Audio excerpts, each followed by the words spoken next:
before me and after me.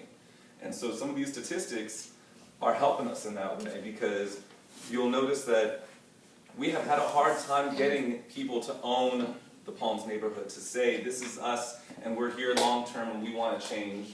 And that's for a lot of reasons. The rents are low in Palms because there's a lot of buildings and there's no park space and everybody's a renter. We have like 93% renters for a number of years. We have a relatively young population in the Palms area, and there's a lot of UCLA students, a lot of USC students. People are coming and going. I can't tell you the number of times I've met somebody that's like, oh, you live in Palms? I used to live there. And it's always an I used to live there thing. It was just a transient place to be when you could, just needed a place where you could afford the rent for a couple of years before you moved on to somewhere else. That doesn't help when you're looking for a coalition of people that are going to, hold the torch and carry the flag for Palms and knock on a city bureaucrat's door to ask for some help. Yeah, because the faces are always changing.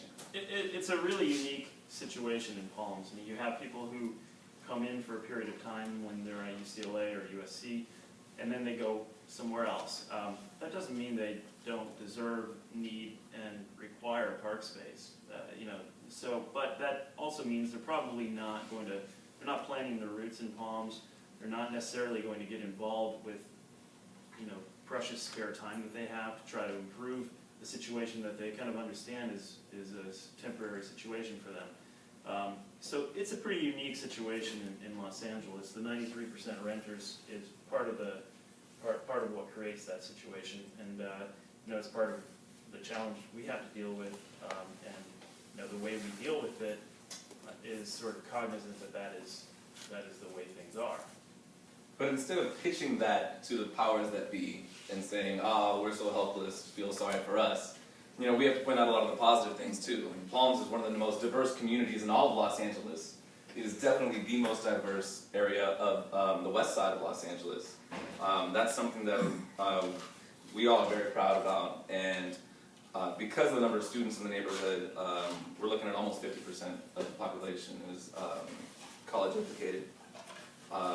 Like I said, the population is relatively young.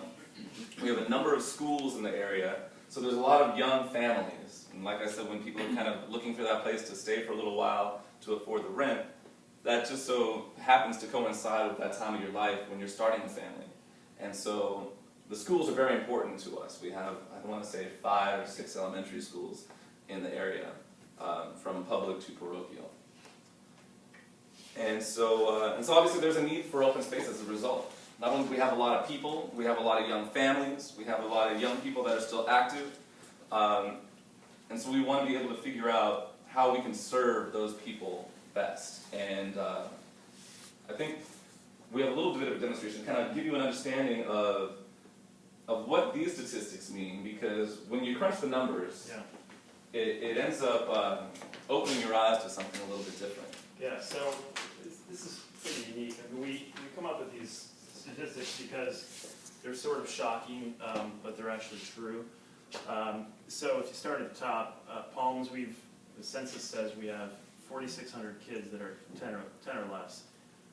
We have 1 acre of park space. Okay, so if you go down to the third bullet, so an acre is 4,840 square yards. Okay, so now you're talking about approximately 1 kid in that age group per square yard of space. So kind of thought we'd show you what that means. So here's the top and here's the side.